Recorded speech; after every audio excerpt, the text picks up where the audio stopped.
day folks, today I'm teaching you guys how to draw an inscribed circle to a given triangle.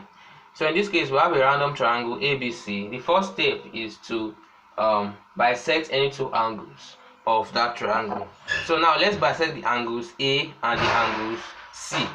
Angles A and C. So bisecting angle A, I will then put my sharp point of the compass at the vertex A. I'll open to a convenient radius and then swing to touch the to cut the containing sides. So these are the containing sides of the angle. I've swung to touch each of them. So I've touched each of them at X and Y. Now the next stage is to open to another convenient radius, then put in each of those those points X and Y. So cut an arc above. So I'll cut an arc, and this arc will intersect. Now when they intersect, I'm going to join the intersection to the vertex A. So I'll draw a line through the intersection to vertex A. So this is the line, and that is how to bisect an angle. Now let's go on to bisect the second angle with the same procedure.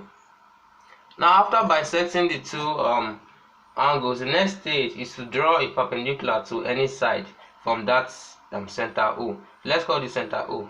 So I'll draw a perpendicular from O to any side. So now let me draw a perpendicular from O to side AB. So I'll put my ruler below and swing the set square till it gets to O. Now after doing that, I would draw the line downwards. Now this line O, let's call this OG.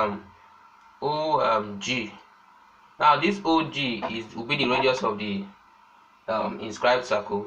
So I open my compass to that radius OG. Then I would place my compass point at O, and then I will swing. So you can see that it actually passes through, it actually touches the triangle. So when I swing through and through, at the end of the day I have an inscribed circle. So this is how to inscribe a circle in a triangle.